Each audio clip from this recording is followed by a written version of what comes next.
introduction to this book. Okay. This church that the Apostle Paul, he founded, was located in Greece. Now, geography in school is never my strong point. So I'd like to give you these maps just to kind of give you an idea of what we're, what regions of the world that some of these stories are taking place. So you can kind of see there that Greece is located between Italy and Turkey. So this church, Philippi, that Paul pioneered, it was in Greece, and more specifically, as you can see, these were some of those churches. We got the book of Thessalonians, and Paul talked about the Bereans that were more noble than some others because they actually searched the scriptures to see if these things were true. You have that great city of Corinth right here that we have in our Bibles today, the letters to the church in Corinth, and Philippi all the way to the north over here. So this is where this church was pioneered in this ancient land of Greece. Just to give you just a little bit of background about Philippi, it was an important, thriving city. This in ancient Bible times. It was situated near. They had gold mines that were near there. So it was a very important city. Philip II, who was the father of Alexander the Great, he founded the city of Philippi around 356 BC. So this was the Greeks lived there and ruled in that area till around 146 BC. That's when this great Roman army came in, the Roman Empire. And they conquered Greece, and Rome gained control over that whole area, the culture, the civilization of Rome. Okay, so we see that in the letter was authored around AD 61. Our author, of course, is the Apostle Paul. The place of writing, Paul is in Rome. He's under house arrest.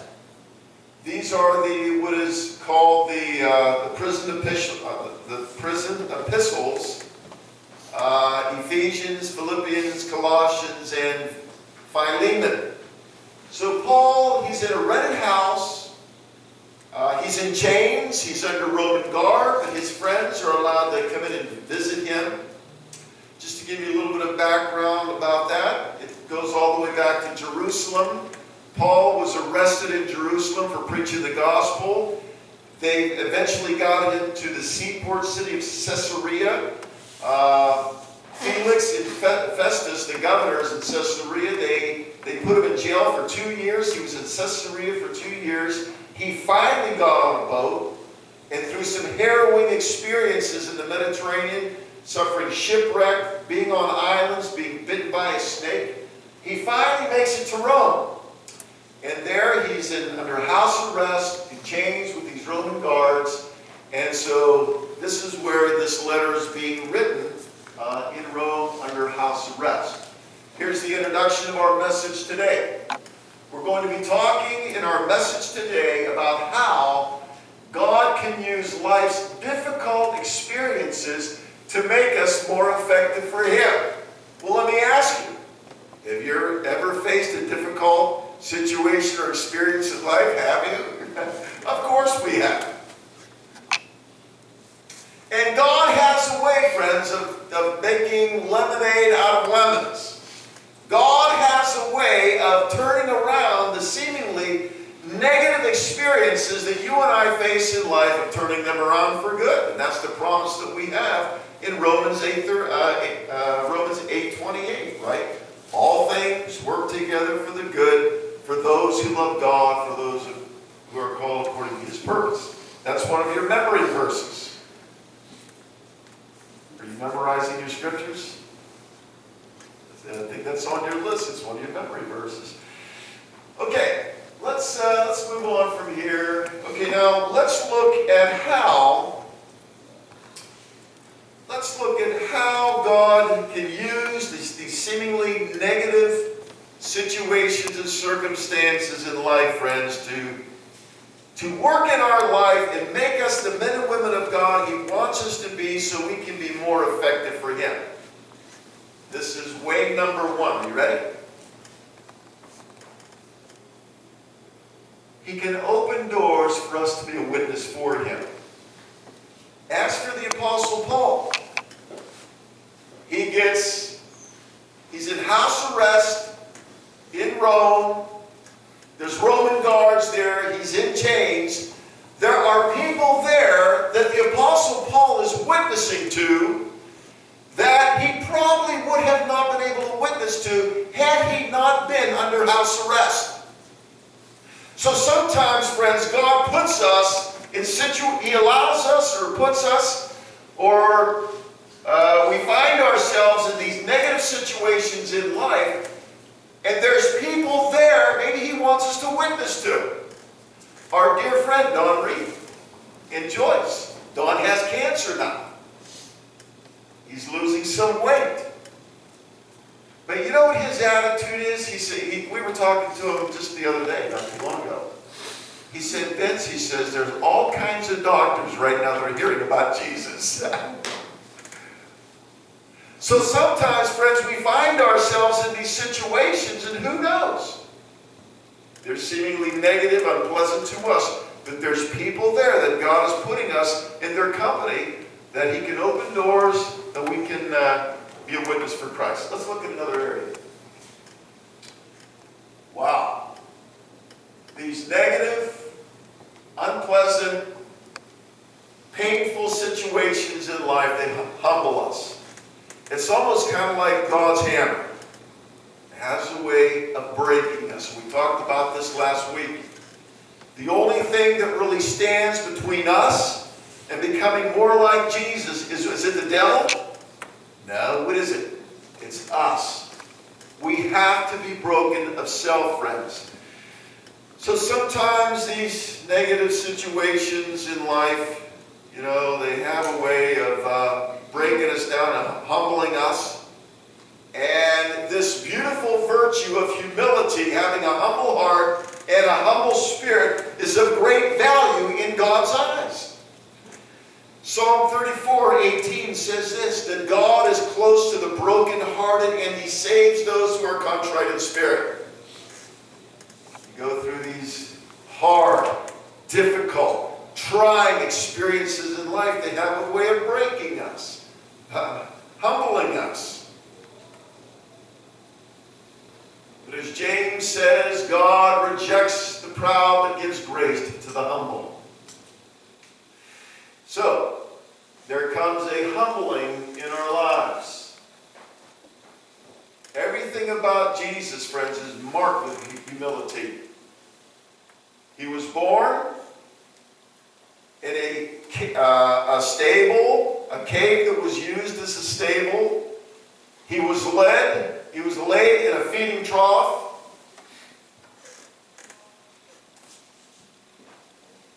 He said that, you know, when someone came and said, I'll follow you anywhere, Jesus said, really?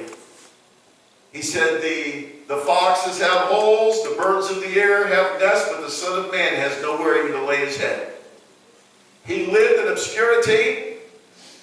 At the time of the Last Supper, He took on the form of a servant, went around and washed His disciples' feet. And when He was crucified, He was laid in a borrowed tomb. Everything about Christ, friends, was marked by humility.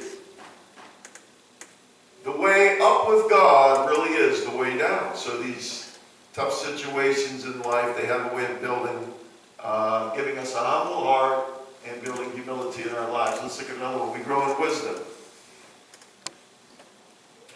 What is wisdom? Wisdom is knowledge, it's understanding, it's insight, and then knowing how to use that in good judgment in I'll give you an example. In one of my groups that I do with the addicts, we talk about growing in wisdom in life. So one of the addicts, they said, well, Vince, do you mean, let's say if I know that this drug dealer lives on this particular street, and I know this guy, he's a dealer, he's selling drugs, so if I stay away from him and I avoid him and I don't get on that street, am I making a wise choice? Yes, because you're taking what you know and you're using it in good judgment in life. Now we're talking about how painful, difficult, unpleasant situations and circumstances in life can help us to grow in wisdom. I want to share with you a scripture. It's from, you don't have to turn there, I'll just read it. It's from the book of Ecclesiastes, unless you want to. Ecclesiastes Chapter 7. I'm going to read you 2 or 3 verses from Ecclesiastes Chapter 7. Solomon wrote the book of Ecclesiastes. He was the second wisest man that ever walked the face of the earth next to Jesus. Solomon. He wrote the book of Ecclesiastes. In chapter 7, I'm going to read you these verses, and they're not, to the natural mind, they're not going to make sense. You're going to say, Vince, that doesn't make sense. Ecclesiastes chapter 7. We'll start right at verse 1 because this is a beautiful verse right here. A good name is better than perfume, and the day of death is better than the day of birth. It's better to go to a house of mourning than to go to a house of feasting. For death is the destiny of everyone, and the living should take this to heart. Now listen to this. Sorrow is better than laughter. What?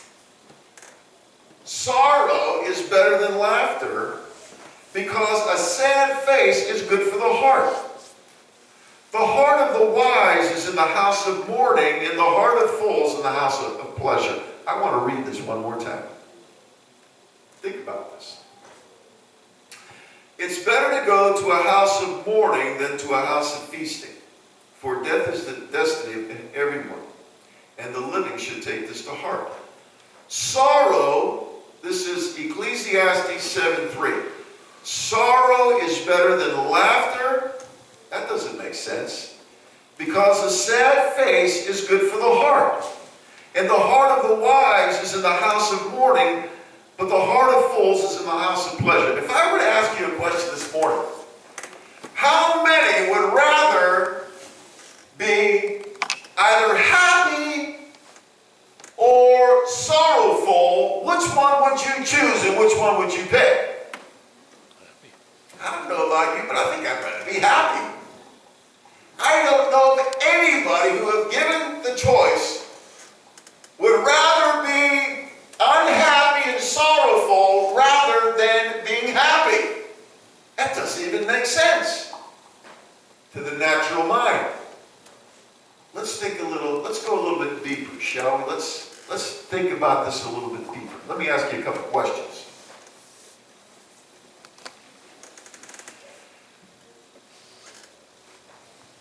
When we are experiencing good times in life, when we're working, the money's coming in, we're paying our bills, everyone is healthy, everyone is happy, and the skies is blue skies, the sun is shining, and all is well.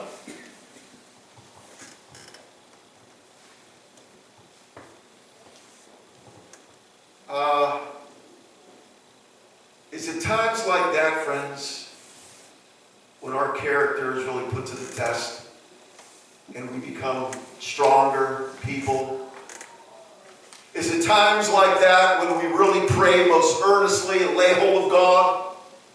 Is it times like that when we really dive into His Word for comfort and strength and hope and encouragement? I say no. A lot of times, just look at the people that we know, even our own family.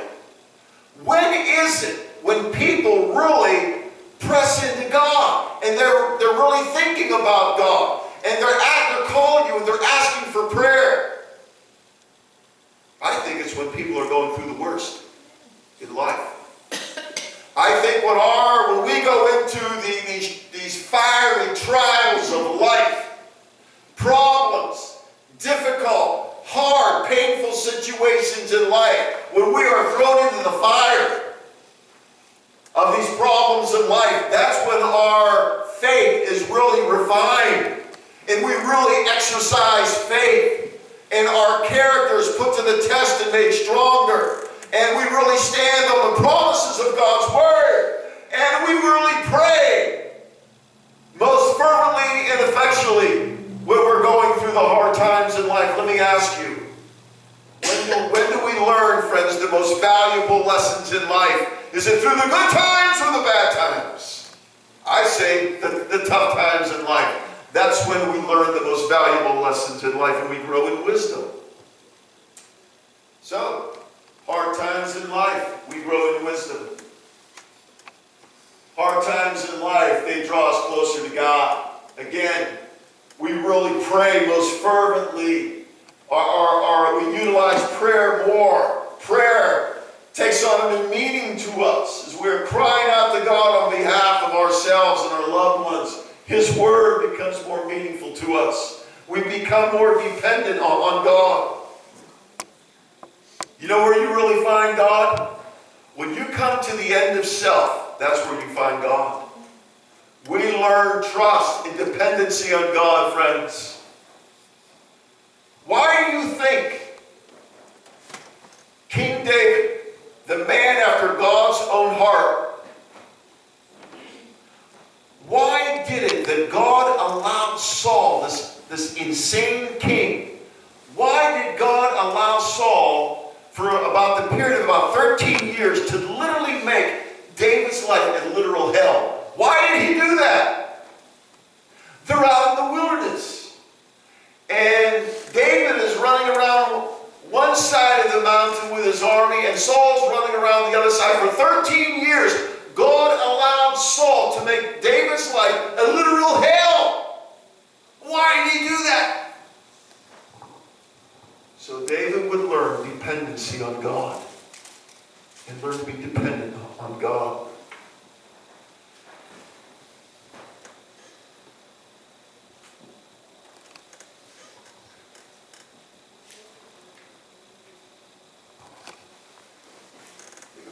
You know what? We didn't even read the scriptures from Philippians yet. Let's go back to Philippians. I didn't even read the verses yet. Okay, let's go to Philippians. Here we are. Chapter 1 and verse 12. You all there? Philippians chapter 1, verse 12. The Apostle Paul says, I want you to know, brothers and sisters, that what has happened to me has actually served to advance the gospel. And that's actually the title of my message today.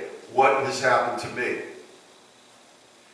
This verse right here stands out to me like a neon sign. That what has happened to me has actually served to advance the gospel.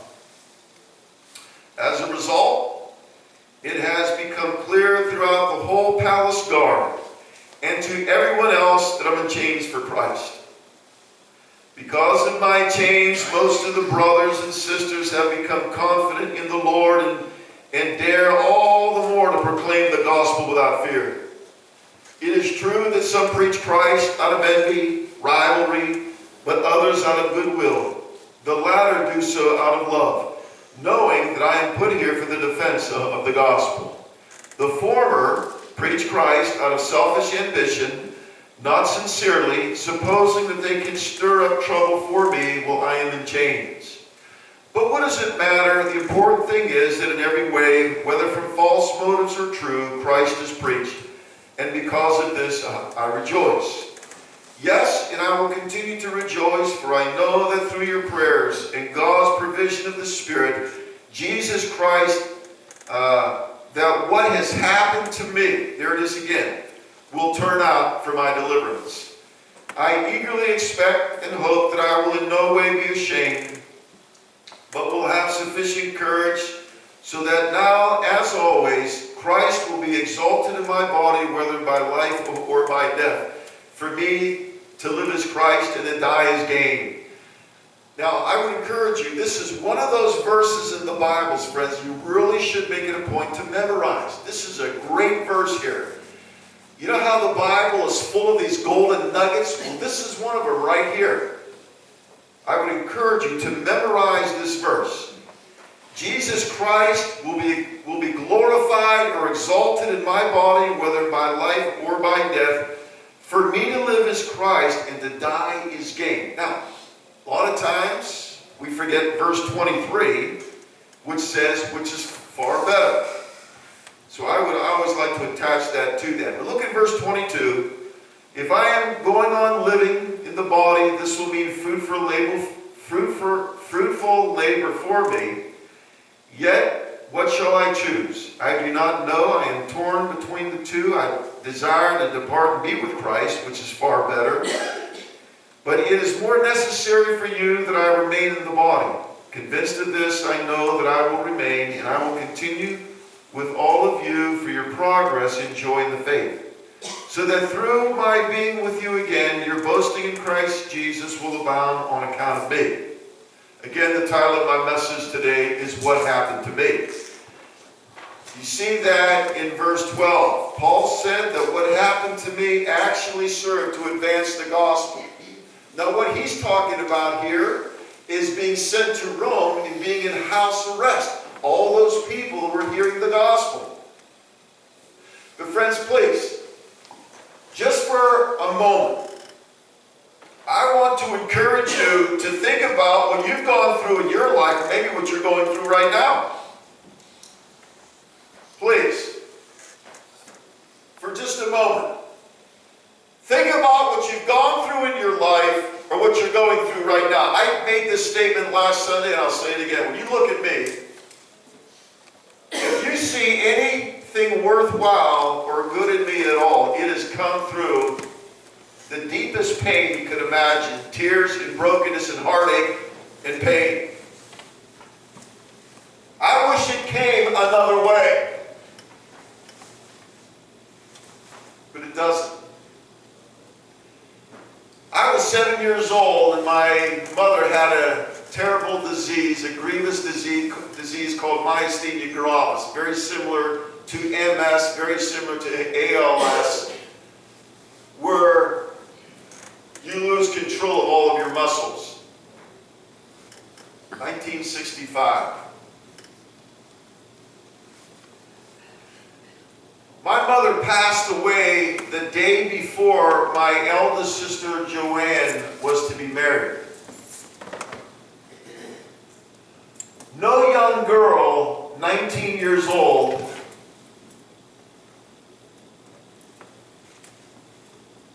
should have to begin her honeymoon by going to the funeral home because her mother passed away. But that was laid on our family. My mother was 42, my father was 42. I was the youngest 7. I had 4 older sisters. And that was laid on our family. My father, for many years, had a hard time with God. Why me? Why are you picking on me? But through that, years later, my father met a beautiful Christian woman, Giovanna Reddy, who was a born-again Christian, beautiful Italian woman. And she invited us to her church, and through that we heard the gospel of Jesus Christ. I got saved, my father got saved, our whole family got saved. My father witnessed to so many people in our family, they got saved. My sister and I are actively involved in ministry. She's a pastor. But the birth of that came through pain. Years later, I go to Bible college. I graduate in 1985. I go out to take my first assignment being a youth pastor. I didn't even like teenagers. And that was the door that God opened for me. So now I'm the youth pastor, and I go to this church. We had 12 youth.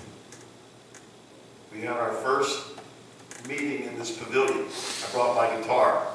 I would sing a few songs and preach at it. Not too much was happening. This was a pretty good sized church. There was almost 500 people there, so I knew a lot of the young adults in their 20s and early 30s, and God put it in my heart to get them to help serve as youth leaders in this youth group. Our youth group, over a period of 5 years, went from 12 to 100. And these teens were on fire for Jesus. So I left there around 1990 on top, youth group of 100. And good success in ministry. I took my first church in 1990, small church with 65 people, in my hometown, Struthers, Ohio. So the church began to grow. Parking became a problem. We went from 65 to 125. But there was just a couple of families that we were butting heads with. So we had a men's breakfast on a Saturday morning, and one dear brother came up to me. He said, "I think you should know that there's something brewing." I said, "What do you mean?" He said, "They had a meeting about you last night. They're compiling a list of complaints." Now, I was a young pastor. I was in my early 30s. It's my first church. Hey, I'm sure I needed to improve in some areas, but that's not how you handle things in front of a church. So anyway, when I heard about it, in my place of immaturity, my lack of growth and development as a pastor, I caved in. The next day, I stood in front of all the people, and there was 125 people there, and most of the people loved us and were supporting us in the ministry. There was just, really, when they had that meeting, I think there was 5 or 6 there. But I made a terrible, impulsive, rash decision, and I stood before all the people and resigned the church and literally walked right out the door. That next year was hell for me. Literal hell. It was a tough year. But here is the miraculous power of God, friends. I'm working construction. I forgot about the ministry. I'm working construction. I come home from work and I get a phone call literally out of the blue, and this gentleman on the other line said, "Is this Pastor Bellanca?" I said, "Yes." He said, "Well, this is Larry Kramer," just like that.